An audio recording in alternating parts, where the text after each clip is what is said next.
seriam as principais pautas da esquerda para essas manifestações de domingo. Agora sim, boa noite.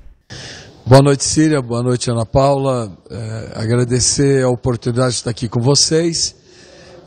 Estou aqui em Belo Horizonte, né? Vai dar início agora a posse da nova direção do PT de Minas Gerais, né? A Leninha, nossa deputada estadual, assume a presidência do partido e eu vim para esse evento. Mas nós estamos chamando a sociedade brasileira a participar do ato de 7 de setembro, que ele deve acontecer no Brasil todo. Nós acreditamos que mais de 20 estados brasileiros nós teremos o ato para que a gente possa manifestar, primeiro, a defesa da soberania nacional, né? Nós entendemos que o Brasil é um país soberano, formado por um povo soberano, portanto, nós não podemos admitir nenhum tipo de interferência externa, nenhuma medida autoritária que interfira nas nossas instituições, porque nós construímos, né, a nossa independência com tanto sacrifício, né, passando inclusive por regimes autoritários, construímos a nossa democracia com tanto sacrifício, inclusive vidas de brasileiros e brasileiras foram perdidas na construção dessa democracia. Nós não podemos admitir o desrespeito à nossa soberania nacional. E também, nesse 7 de setembro, nós vamos pautar os debates que são importantes para nós, como o debate da diminuição da carga tributária do salário dos trabalhadores, para quem ganha até R$5.000, a isenção da cobrança de imposto de renda, que é o projeto de lei encaminhado pelo presidente Lula ao Congresso Nacional, como também a redução da carga tributária para quem ganha até R$7.000. Ou seja, nós começarmos a enfrentar os privilégios no Brasil daqueles que deveriam pagar impostos e não pagam, né? É inaceitável que o Brasil conviva com uma renúncia fiscal de 860 bilhões de reais. Para quem está nos acompanhando, para saber o que é renúncia fiscal, setores da economia que deveriam pagar impostos e não pagam, né? Uma desoneração sem sentido, né, que torna o Brasil um país de privilegiados, onde quem deveria pagar impostos não pagam e aqueles que deveriam ter sua carga tributária diminuída, infelizmente não tem, como os trabalhadores, os microempresários, os empreendedores, os médio empresários e até setores, né, da nossa indústria que pagam tributos enquanto outros setores não pagam. Nós queremos levar toda essa pauta para o 7 de setembro e, claro, também manifestar, né, o nosso apoio às instituições, rebater essa ideia de anistia, porque nós vivenciamos em 8 de janeiro de 23 uma tentativa de golpe. Se nós banalizarmos essa tentativa de golpe, se nós normalizarmos essa tentativa de golpe, qualquer eleição que o Brasil vivenciar, onde quem perdeu a eleição se sente no direito de organizar um golpe para que aquele que ganhou não assuma. E o pior, no caso da tentativa de golpe de 8 de janeiro, também foi planejado o assassinato do presidente da República eleito, do vice-presidente da República eleito e também do ministro-presidente do TSE, que é quem iria diplomar o presidente e o vice-presidente eleito e também é quem daria posse. Nós não podemos banalizar e nem normalizar uma tentativa de golpe, porque isso destruiria a nossa democracia, e tampouco banalizar a organização de assassinatos. O Brasil não tem essa cultura, o Brasil não tem essa prática, isso não faz parte da nossa história política. Portanto, se alguém tentou organizar um golpe, que responda por isso. Se alguém organizou assassinatos, também que responda por isso. Então não tem sentido nós estarmos debatendo anistia diante de fatos tão graves que o Brasil enfrentou, que precisam ser apurados. Os responsáveis têm que ter o direito de defesa, mas precisam, após o contraditório, aqueles que forem responsabilizados precisam pagar pelos seus crimes. Então, o 7 de setembro tem a simbologia de defesa da nossa democracia, de construção de um país sem privilégios, de um país de igualdade de oportunidades. E claro, nós só seremos um país de fato, um povo, uma nação, se nós defendermos a nossa soberania.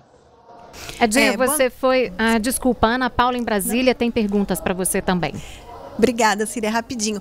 Boa noite, Edinho. Ana Paula, repórter aqui em Brasília. Aproveitando esse gancho que você comentou da anistia, o presidente Lula ontem até convocou, né, os apoiadores a se mobilizarem contra a anistia. Eu queria saber se vocês planejam alguma ação também para as redes sociais ou vai ser alguma ação apenas nas ruas amanhã, no dia 7, desculpa. Olha, Paula, nós temos procurado chamar a atenção da sociedade para a gravidade do que nós estamos vivenciando. Repito, nós não podemos banalizar uma tentativa de golpe nem o planejamento de um assassinato. Nós temos ocupado as redes sociais mostrando essa gravidade, chamando a sociedade para reflexão, chamando a sociedade a efetivamente ter consciência do que é que o Brasil está passando a limpo, né? E nós vamos dar continuidade a essa campanha de conscientização, seja por meio do 7 de setembro, que é um grande ato público, ou após o 7 de setembro, pedindo para as nossas lideranças dialogarem com a sociedade, né, para que a gente possa demonstrar para a sociedade o que é que o Brasil está passando a limpo, e claro, utilizando a imprensa, como eu estou utilizando aqui agora, e também as nossas redes sociais. Eu queria saber de você em relação ao desafio que você tem em mãos agora, né, de conduzir o partido aí nas eleições de 2026, já no ano que vem. Como que você pretende preparar o PT para esse ciclo eleitoral, especialmente em termos de renovação de liderança, formação de candidaturas e também base social? Olha, sem dúvida alguma é um imenso desafio. Eu tenho viajado o Brasil, eu já viajei 22 estados brasileiros. No caso de Minas, é a minha 4ª visita só esse ano, dialogando com as lideranças de cada estado, dialogando sobre a construção da melhor tática eleitoral para cada estado, porque nós sabemos que nós teremos que construir uma aliança de apoio à candidatura do presidente Lula, que seja uma aliança nacional, mas eu não tenho nenhuma dúvida que essas eleições serão decididas na construção dos nossos palanques, né? Como assim nós exemplificamos e materializamos, mas na verdade a construção de alianças em cada estado que deem condições para que a gente não só eleja o presidente Lula, mas também eleja senadoras e senadores, deputadas e deputados para a Câmara Federal e também para as nossas assembleias. E claro, tendo a perspectiva que o PT precisa intensificar, né, a sua transição geracional. Nós precisamos construir novas lideranças que consigam entender a complexidade dessa sociedade do século XXI que nós estamos vivendo e, claro, dialogando, né, com novas propostas, como eu tenho enfatizado muito a necessidade das nossas lideranças defenderem propostas para a transição energética. Nós temos que defender propostas para a segurança pública, nós temos que defender propostas para a ciência e tecnologia, né, para que a gente possa preparar o Brasil para os desafios do século XXI. Bom, eu vi algumas entrevistas suas e você sempre fala da questão, reforça, né, a questão de pautas ligadas à justiça tributária, redução de privilégios, privilégios fiscais, também tarifa zero no transporte público. Quais seriam as ações programáticas que espera para você implementar especialmente e qual que será o papel do PT para viabilizá-las? Olha, nós temos que ter propostas que a gente dialogue com a sociedade, tanto propostas de curto prazo, né? De curto prazo, como agora nós estamos diante da aprovação do projeto de lei que isenta quem ganha até R$5 mil de pagamento de imposto de renda. Essa é uma proposta de curto prazo. O presidente Lula deve pautar no próximo período, né, o debate da tarifa zero do transporte público, nós buscarmos formas de financiamento da tarifa zero do transporte público, como nós temos que enfrentar o debate da melhoria do financiamento do SUS, para que a gente possa enfrentar as filas dos exames, das cirurgias eletivas. Eu penso que nós temos que pautar no Congresso Nacional a universalização da educação integral. O Brasil não será um país de igualdade de oportunidades se nós não universalizarmos a educação integral, se nós não universalizarmos o direito à creche. Nós temos um debate importante no próximo período, que é o que o Brasil fará com a exploração do petróleo da costa equatorial. Eu tenho defendido dentro do PT que nós tenhamos um projeto de desenvolvimento sustentável para a Amazônia legal, que nós possamos ter o projeto mais arrojado de reflorestamento da floresta amazônica, um projeto de monitoramento para que a gente reduza a zero o desmatamento na floresta amazônica. Então são temas importantes para que a gente debata, não só o Brasil de agora, mas a construção do país dos nossos sonhos, que é um Brasil que cresça de forma sustentável, sem privilégios e com igualdade de oportunidades. Edinho, a gente tem um monte de perguntas, eu sei que você está com tempo curto, eu espero que você volte até aqui no programa, mas não tem como a gente não comentar de 2026, né? Como é que andam essas negociações do partido no campo de alianças? O presidente Lula também vem destacado bastante a importância de ter um Congresso, né? De ter uma base aliada mais forte no Congresso, caso ele seja reeleito. Então eu queria que você comentasse rapidinho para a gente o que o partido já está se movimentando nesse sentido. Primeiro, me comprometo desde já a voltar e participar com vocês nesse espaço tão qualificado que vocês têm construído da mídia nacional. Primeiro, o PT vai valorizar muito o diálogo com os nossos parceiros tradicionais, com os nossos parceiros históricos, com aqueles partidos que sempre estão conosco nas grandes disputas. Mas como eu disse agora há pouco, eu tenho dito que essa eleição será definida na construção dos palanques nos estados.